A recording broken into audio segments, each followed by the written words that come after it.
Face the Nation with CBS News Chief Washington Correspondent Bob Schieffer. And now from CBS News in Washington, Bob Schieffer.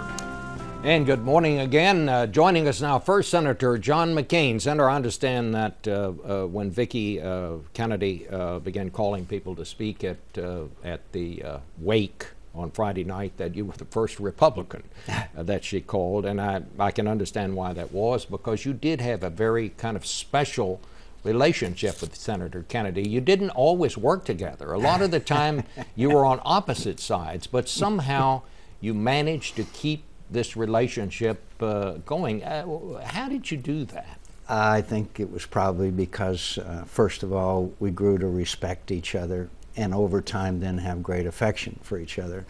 You know, in this business, first you got to establish respect, and that respect sometimes was because of face-to-face discussions, sometimes not for the record, on issues that we had disagreements on. But the thing about Ted was that when the debate was over, then he put his arm around you and you moved on to the next issue.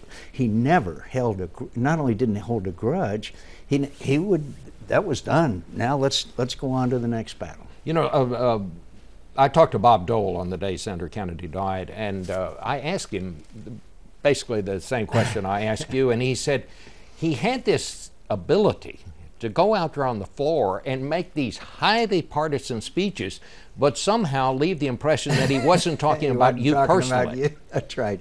But the other thing that I think was so important about Ted, one of the fundamental reasons for his success was once he gave his word, that was never broken. And I'd love to tell you that that's a very common thing, but unfortunately it's not as common as we would like. And he would even take votes that were counter to his own position in order to preserve the coalition that he had fashioned in order to reach the goal.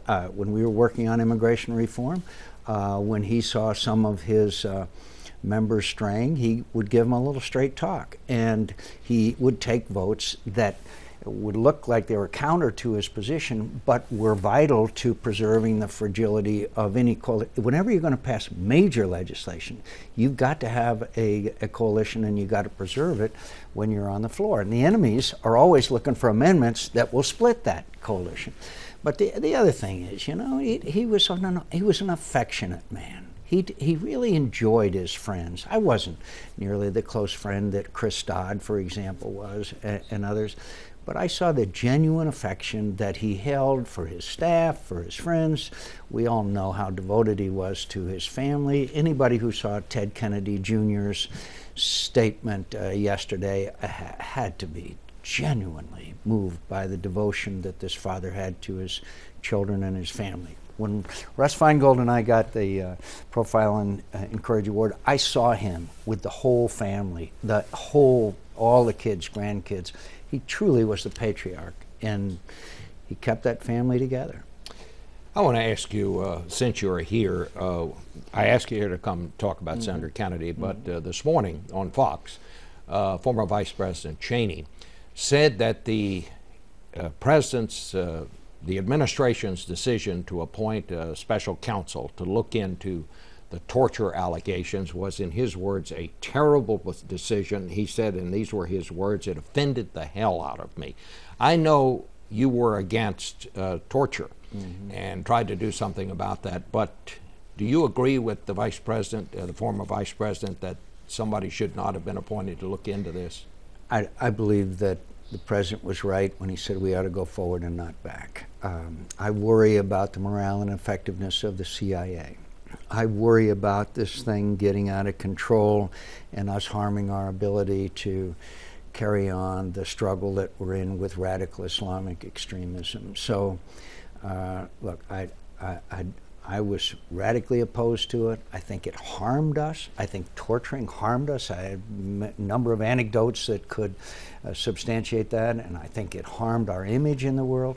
But for us now to go back, I think would be a serious mistake.